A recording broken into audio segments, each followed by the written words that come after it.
eh, es donde se guarda es la sede, pues, ¿no? De la inteligencia, base de datos, recuerdos, intérprete de los sentidos y también de nuestros movimientos. Está cubierta por una estructura ósea y un líquido que cubre al cerebro. Bien, también es un órgano bien frágil, eh, con la textura de una gelatina. Dentro del cerebro hay más de 100.000 millones de células nerviosas, llamadas neuronas, que van enviando señales eléctricas y químicas que van y vienen en el cuerpo. Bien, hablemos un poco sobre su ubicación, los lóbulos que los separan. Tenemos el lóbulo temporal, lóbulo parietal, lóbulo frontal y el occipital. Sobre las neuronas, ya todos lo conocen, tenemos un cuerpo neural, unas proyecciones llamadas dendritas, una fibra nerviosa llamada axón.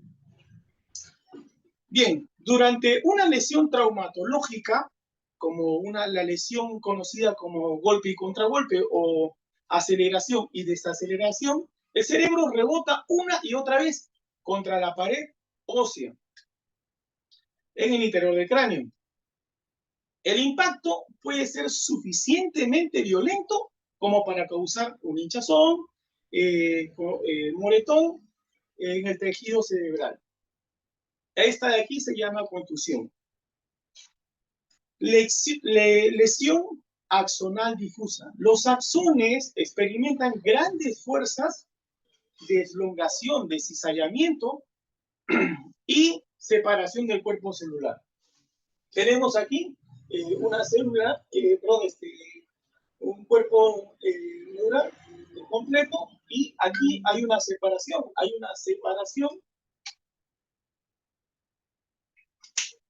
ahí hay una lesión axonal difusa. ¿Qué ocurre con esto? Muchas de las neuronas circundantes, cuando hay esta lesión axonal, empiezan a morir dentro de las siguientes 24, 48 horas.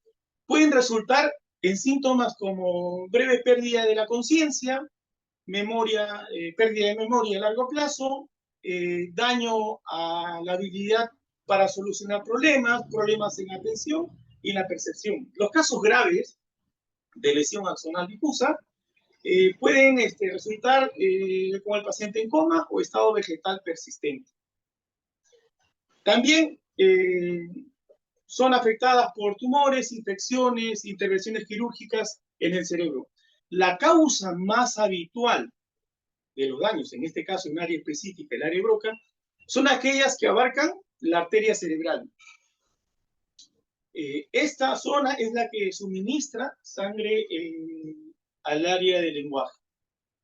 Bien, el área Broca. El área Broca es una parte del cerebro que ha sido tradicionalmente considerada como el centro del habla. Se encuentra en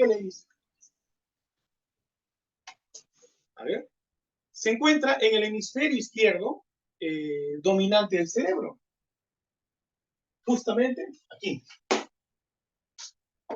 En la zona posterior al lóbulo frontal. Justo encima de la cisura de Silvio, aquí está la cisura de Silvio y la cisura de Rolando, y esta es la corteza motora. A ver, en las personas que tienen daños en esta área, se observa que comprenden el lenguaje, pero no pueden hablar fluidamente, ni articular correctamente las palabras. Es habitual el lenguaje en estas personas, el habitual lenguaje telegráfico, las omisiones, simplificación de consonantes y dificultad para formar los tiempos verbales compuestos. No suelen utilizar términos funcionales como la, en, sobre, con, etc. No son capaces de ordenar las palabras para formar frases con sentido. Por ejemplo, niña bicicleta, o en vez de decir la niña está jugando con la bicicleta. Un daño en esta área, el área de Broca o sus alrededores, produce que se conoce como la afasia de Broca. Puede entender oraciones simples, pero tendría problemas si la estructura gramatical aumenta su complejidad. Si la lesión abarca al área de Broca, se observa que hay un efecto llamado acento extranjero. La otra área es el área de Wernicke. Se encarga del procesamiento y la comprensión del lenguaje. Carl Wernicke descubre otra parte del cerebro en el 76. En el 76 descubre una parte en el cerebro y esta involucra la comprensión del lenguaje. Esta que está involucrada en la comprensión del lenguaje, esta se sitúa en la parte posterior del lóbulo temporal. Aquí encontramos el lóbulo temporal. En la parte posterior estaría el área de Wernicke. Wernicke. Las personas que tienen una lesión en esta área pueden hablar, pero su discurso es algo incoherente. Hablemos un poco sobre el lenguaje, cómo se origina. La comprensión, esta de aquí la vamos a separar en dos funciones, la comprensión y la producción. Esta comprensión se da en el área de Wernicke, ubicado en esta zona, en el lado temporal, el lado posterior del lado temporal, y en la producción del lenguaje se da en el área de Broca. Cuando escuchamos un sonido, la corteza auditiva la procesa y la envía hacia la zona del área de Wernicke. Esta la asocia la estructura de esa señal con la representación de una palabra guardada en la memoria. Algo similar ocurre al leer una palabra, ¿no? La información es primero presentada en la corteza, es procesada en la corteza visual, después de pasar por el giro angular que llega al área de Wernicke. Llega al área de Wernicke, que la reconoce, la interpreta según el contexto en el que se encuentra. Para producir ya el lenguaje, interviene el área de Broca, que planea el proceso de pronunciamiento de esta palabra. Esta información viaja hacia la corteza motora, ¿sí? Tengo la corteza motora, es esta parte oscura, viaja hacia el área, a la corteza motora.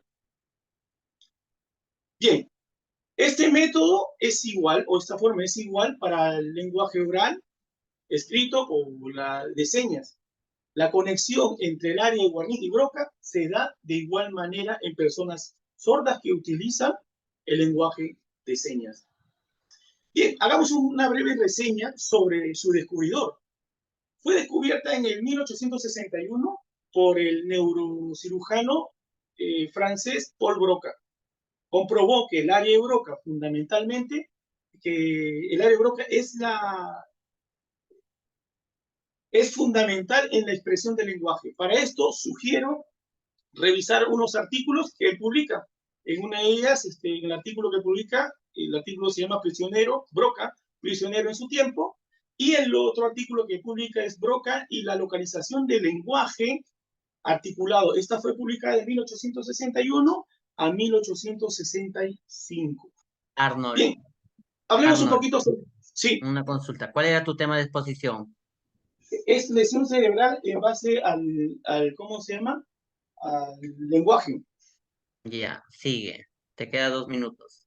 Ya, una breve reseña justamente sobre esto. Sobre estas publicaciones, sobre estos artículos de Paul Broca, es que en esta misma presentación reconoce sentirse ligeramente sorprendido tras saber la existencia de 2 casos de pacientes con afemia, que luego la conocemos como afasia, ¿no? Estas lesiones parietales presentadas en anterior fue por 2 especialistas, Charcot y Duchenne.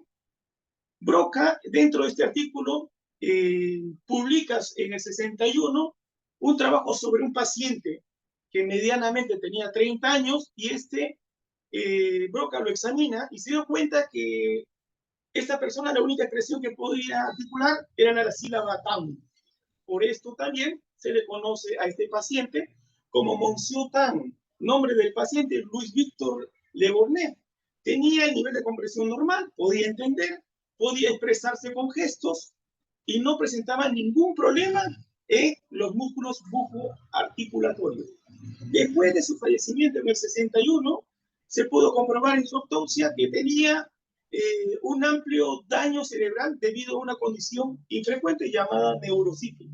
La neurosífilis es el resultado de una infección, de un resultado de una sífilis no tratada. Esta infección también afecta el cráneo, las meninges, gran parte del hemisferio izquierdo. El cerebro se conserva, obviamente, en el Museo Dupuytren. Eh, cabe resaltar que, según el mapa de Brodmann, tenemos la ubicación exacta, la tenemos en el área 44 de Brodmann y 45, y también las lesiones que se dan cerebral no exactamente son, los trastornos del lenguaje no son solamente en estas áreas, también tenemos en el mapa de Brodmann en el 6, 8, 9 y el 26, que también se le llama como el quinto lóbulo. Bien, sugiero, Listo. esta parte final, sugiero, por favor, que puedan ver una película, bueno, una película no, es un documental interesantísimo. Este documental se llama, está en Netflix, se llama Arnold, hasta ahí nomás, Arnold. Y ya no vas a hablar más del tema, ya. Hasta ahí nomás, ya te estás desviando Gracias. ya. Ya, Gracias. bueno. Gaspar, Ok. Buenas noches, profesor. Ahí le comparto mi...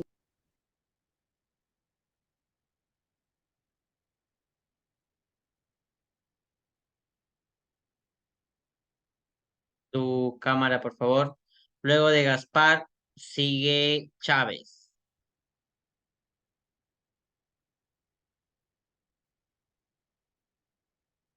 Gaspar, prende tu audio.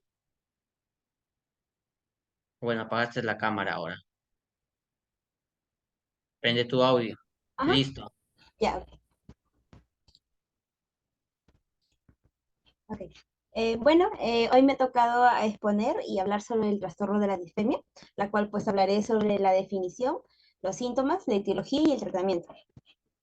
Con respecto a la definición, pues la disfemia es conocido como disfemia o tartamudez, ya que es un trastorno del habla que afecta directamente al lenguaje, a la manera de comunicarse, que tiene interrupciones en la fluidez del habla, con bloqueos, con espasmos, que se acompañan normalmente de la tensión muscular en la parte de la cara, el cuello, y pues eso es consecuente al miedo y al estrés, ¿no? Pues entre los síntomas encontramos en sí los síntomas persisten en el tiempo cuando empieza el habla del niño. Y es notable porque cuando los niños empiezan a pronunciar ya sus palabras más seguidas, es más notorio, ¿no? Bueno, se empieza a notar desde ese entonces. Bueno, ahí tenemos lo que es alteración de la fluidez y la organización temporal, la ansiedad, el inicio de los síntomas, pues también se produce en las primeras fases del periodo de desarrollo. En este caso, cuando el niño empieza a hablar, tenemos la disfemia clónica, que es caracterizada por la repetición convulsiva de una sílaba o grupo de sílabas durante la emisión de la frase. Tenemos la disfemia tónica, que también se caracteriza por una interrupción total del habla, produciéndose al final una salida repentina de emisión. Y pues también tenemos lo que es la disfemia mixta, que es clónico con tónica y tónica con clónica, con tónica con clónica. O sea, este es un poquito más severo, se podría decir, cuando la tartamudez o la disfemia es más complicada, ¿no? Ahí es como que tiene que llevar un tratamiento mucho más adecuado y rápido, porque si no,